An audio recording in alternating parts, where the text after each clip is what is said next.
बिस्मिल्लाहिर्रहमानिर्रहीम। अज़ीज़ तालिब इल्मो, अस्सलामु अलैकुम वरहमतुल्लाहि वबरकातुहू।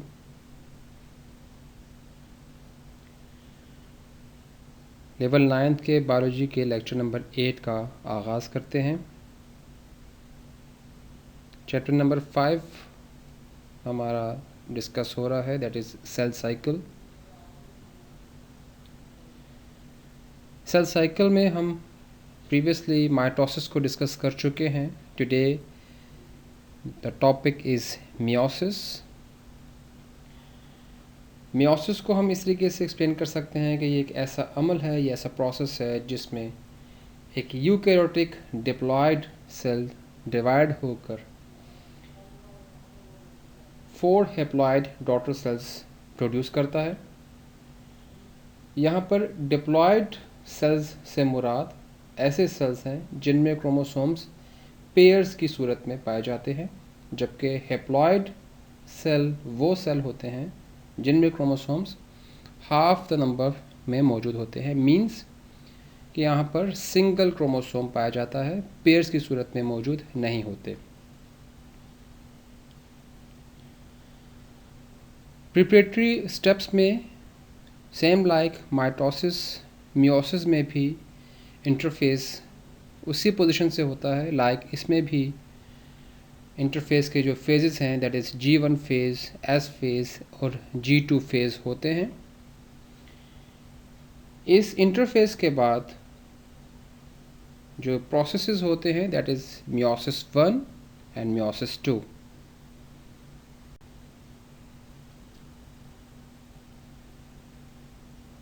मियोसिस 1 में डिप्लॉयड सेल के होमोलोगस क्रोमोसोम्स एक दूसरे से सेपरेट हो जाते हैं और इस तरह 2 हैप्लॉयड डॉटर सेल्स प्रोड्यूस होते हैं।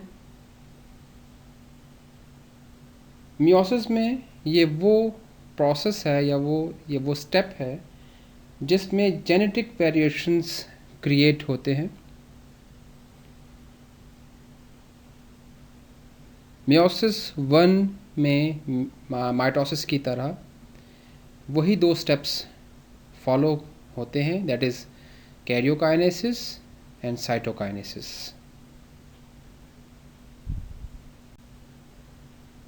एज यू नो कि karyokinesis means division of nucleus, और माइटोसिस में आपने पढ़ा था और देखा था कि ये पीमैट से हमने इसको याद किया था, that is prophase, metaphase, anaphase and telophase.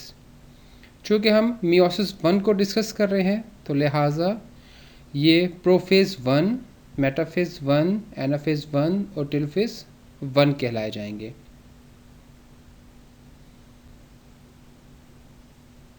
आज हम जस्ट प्रोफेज 1 को स्टडी करेंगे और समझने की कोशिश करेंगे इसको। प्रोफेज 1 एक लॉन्गेस्ट फेज़ होता है मियोसिस का। क्रोमैटिन्स कंडेंस होने के बाद क्रोमोसोम्स की शक्ल इख्तियार करते हैं। होमोलोगस क्रोमोसोम्स लंबाई की सूरत में पेयर्स की शक्ल बनाते हैं और इनकी इस अलाइनमेंट को हम साइनेप्सिस कहते हैं।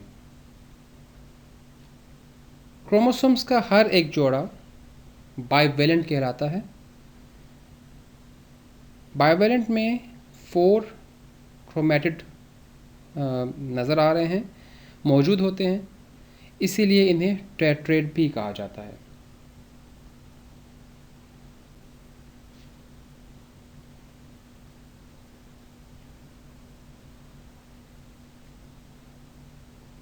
होमोलोगस क्रोमोसोम के 2 नॉन सिस्टर क्रोमैटिड अपने लेंथ वाइज किसी एक पोजीशन पर वो फ्यूज़ होते हैं या जॉइन होते हैं और उनके इस पॉइंट को चेस्मेटा कहा जाता है।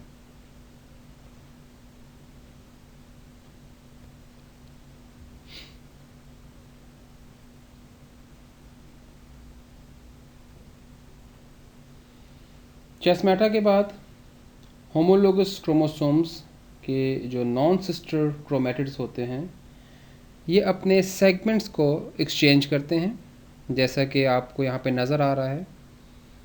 के दो different non sister chromatids that is blue and red आपको नज़र आ रहे हैं। सेकंड इमेज में ये एक दूसरे को एक ख़ास पॉइंट से फ्यूज़ कर रहे हैं, दैट पॉइंट इज़ कॉल्ड चिasmata।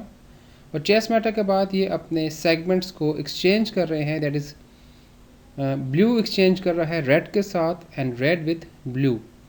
ये प्रोसेस क्रॉसिंग ओवर कहलाता है, means this phenomena is called crossing over.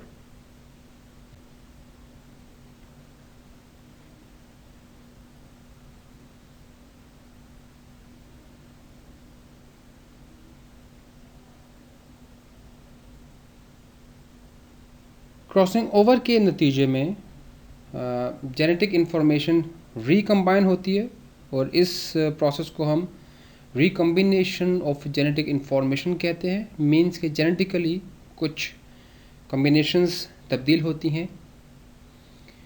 Again mitosis की तरह यहाँ पर न्यूक्लियर इन्वेलप डिसइंटीग्रेट होता है।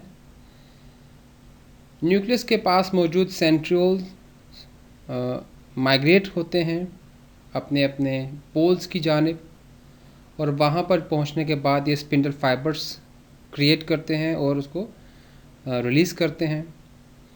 सेम लाइक माइटोसिस, दो काइनेटोकोर स्पिंडल फाइबर्स अटैच होते हैं अ पेयर ऑफ क्रोमोसोम्स।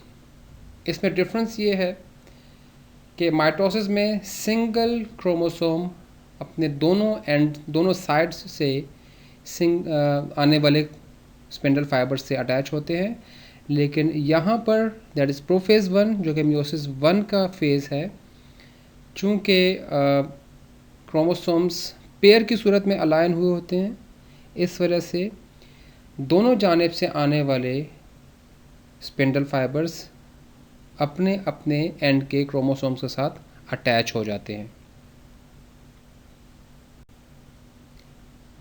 आज हम प्रोफेज़ 1 के प्रोसेस को ही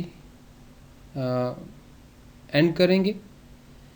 इस हवाले से जस्ट 4 क्वेश्चंस आपको होम असाइनमेंट के तौर पर दिए जा रहे हैं। इन्हें आपने अपने असाइनमेंट रजिस्टर्स पर नोट डाउन भी करना है और इन्हें मेमोराइज़ भी करना है। आने वाले लेक्चर में इंशाल्लाह हम इसके बाकी फेजेस को, that is metaphase, anaphase and telophase 1 हम देखेंगे, एंड आफ्टर दैट मियोसिस 2 के प्रोसेस को भी हम डिस्कस करेंगे। जब तक के लिए इजाज़त चाहते हैं। अल्लाह हाफिज़।